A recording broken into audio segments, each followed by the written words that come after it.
If you are new to our channel, don't forget to hit that subscribe button.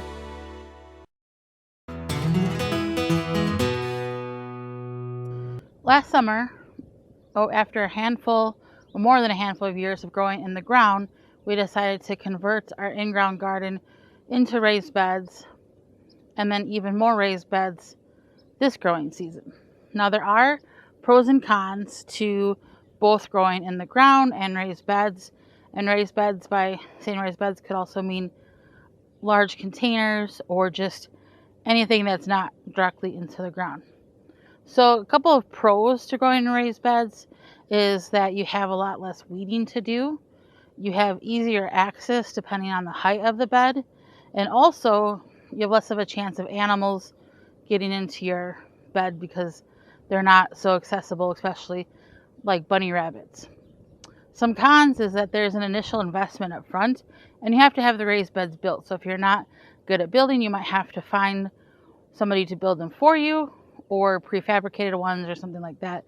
It's also a cost up front, and then also getting them filled. You do have to find that compost, get it delivered, and get them filled.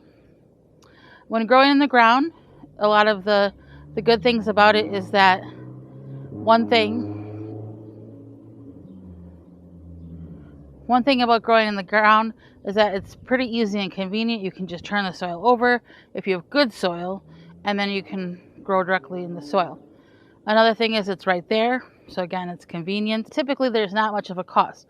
If you're just using the soil that's in your backyard, it's not going to cost. You may have to get some tools and stuff if you've never gardened before. But as far as what you're growing in, there's no initial cost.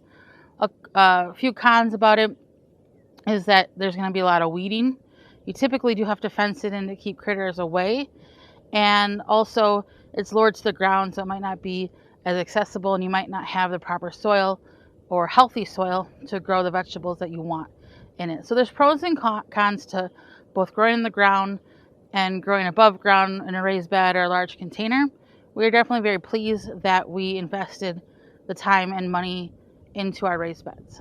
For more information, please visit thewisconsinvegetablegardener.com.